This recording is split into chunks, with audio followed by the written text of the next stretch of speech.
I was diagnosed in 2003. The attack occurred in 2002 when I woke up one morning and I couldn't really feel my legs. They were either numb or there was a certain amount of pins and needle pain. I just thought I'd slept badly, a little bit like a dead arm, but both my legs. That was there for a month. At that stage I went to see the GP and it went from there. When I was going through the process of being diagnosed, because it took a few months to go through all of it, Catherine was pregnant with our first child, Ewan, our eldest. And at that stage, there was a certain amount of paranoia of the unknown.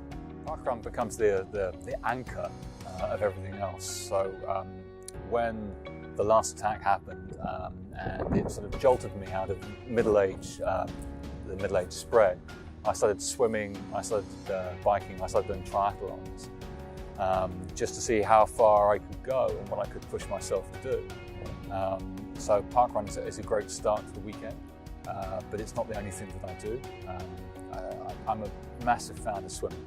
The smell of chlorine, not good. I can't recommend it, but it does get you out and stretches the entire body. And triathlons are fun. There are two wonderful emotions, one of which is turning up to Parkrun and seeing the crowd arrive. But for me, racking up your bike for a triathlon is just a feeling I just can't describe. It's just a wonderful thing to do. And you don't have to be fast. I've been last in some triathlons. I've been the last out of the lake, the last out of the sea. But it's just wonderful. Anything to get the blood pumping, anything to feel that you have some level of control over your own body. And for someone with MS, that's a difficult ask. But it's something that we can do.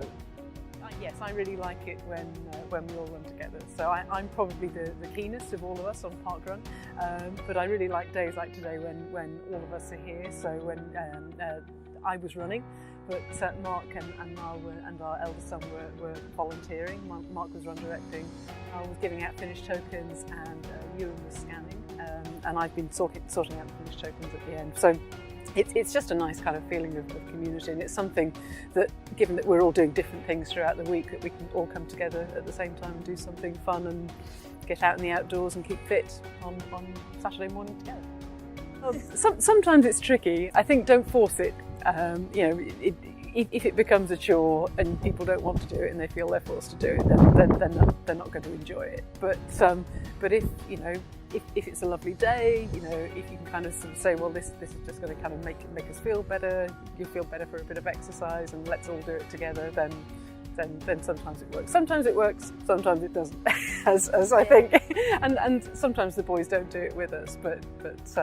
But yeah, I think you guys tend to feel better once you've done it for a bit of exercise. It's a good way to kickstart the weekend. So yeah. I always find it kind of difficult to get up in the morning because sometimes we have to get up quite early. But it's nice because I know that after I've done it, I'll always feel better with myself, and it's really nice to just come out here and do exercise every week because you always feel better after you've done it. Even if you're not happy in the morning, you will be happy after. So I really like doing it with my parents because I can cheer them on, and when Dad runs, he's usually faster than me, so he can cheer me on. And I feel it's really great that Dad's doing something to help his MS, and I'm happy to be a part of it. Multiple sclerosis has a mental aspect to it, the mental health aspect to it. And I think studies have shown over the past few years that being active helps counteract depression, helps slow down cognitive failure. And I think to try and stay active is very important. It's not easy. I do count myself lucky. A lot of people with MS, their descent to disability is far faster than mine. And it's far more difficult, which is one of the reasons why I mentioned swimming. And the act of volunteering, that is an act of exercise itself. There are just many things we can do. It's not about the ability to reverse MS. We can't do that. But it is about managing one's own expectations and how the condition affects us all. So I highly recommend that, if possible, do something. 1 kilometre run, 1 kilometre walk, 10 lengths in the swimming pool, volunteering at a local charity or volunteering at your local park run, just so that you don't isolate yourself from the rest of the world. it seems to be the best way forward.